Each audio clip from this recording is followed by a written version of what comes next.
तो चलिए शुरू करते हैं आज की कहानी। आज की जो कहानी है वह मुझे कमलेश वर्मा ने भेजी है। कमलेश वर्मा वैसे उत्तर प्रदेश के रहने वाले हैं, पर फिलहाल वह काम के सिलसिले में दिल्ली से सटे गाजियाबाद में रहते हैं। तो चलिए सुनते हैं हम कमलेश की कहानी उन्हीं की जुबानी।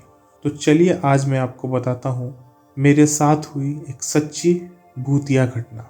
बताने से पहले मैं एक बात कहना चाहूँगा। जिस चीज़ के बारे में मैं जानता नहीं था उसके बारे में विश्वास या अविश्वास का प्रश्न कहाँ उठता था।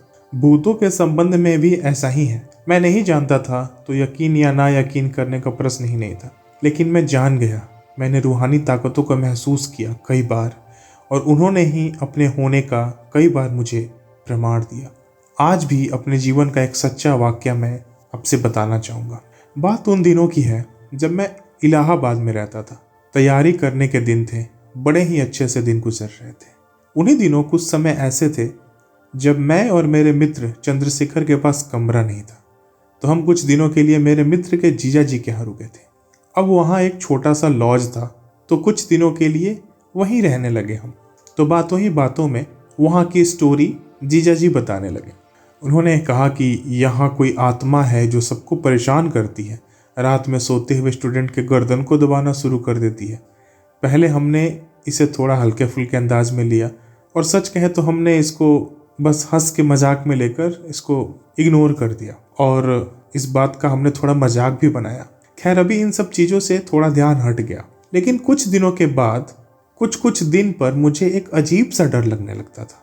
रूम में बैठे रहने के बावजूद, सभी लोगों के मौजूदगी होने के बावजूद एक अजीब सी सिहरन लगती थी। लेकिन मेरे समझ में नहीं आता था कि ऐसा क्यों हो रहा है।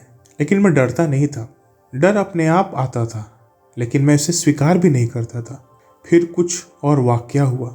यह बताते हुए भी मेरे रोंगटे खड़े हो रहे हैं।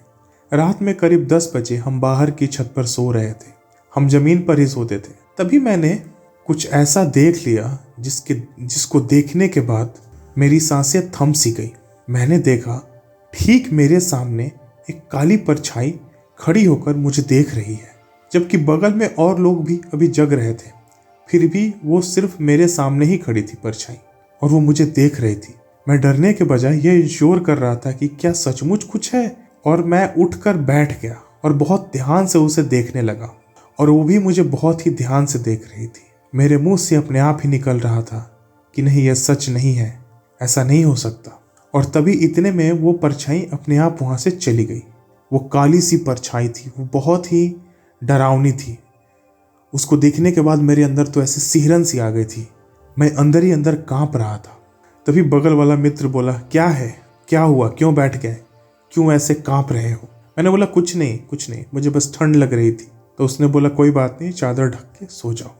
मैंने किसी से कुछ नहीं बताया और सब सो गए। उसी दिन कमरे में एक सीनियर जब सुबह सोकर उठे तो वो बहुत ही ज़्यादा डरे हुए थे, और वो बोले कि मैं ये रूम छोड़ दूंगा, मैं इस लॉज में अब एक पल भी नहीं रहूँगा, चाहे कुछ भी हो जाए। मैं आज रात होने से पहले मैं ये खाली करके यहाँ से किसी भी हाल में चला जाऊँगा। और वो काफ़ी परेशान दिख रहे थे। सब लोगों ने पूछा क्या हुआ? वो बोले कि मेरी गर्दन रात में उसने दबाई, मैंने आवाज़ लगाई लेकिन कोई जगह नहीं। मैं तुरंत बोला, क्या वो काली सी परछाई जैसी थी? वो बोले हाँ, तुमने भी देखा क्या? मैंने कहा हाँ, मैंने भी देखा था, लेकिन उसने मेरे साथ कुछ नहीं किया। फिर यह बात काफ़ी दिनों तक चर्चा की विषय बनी रही। इसके अलावा कई ऐसी घटनाएं कई दिनों तक लगातार होती रही।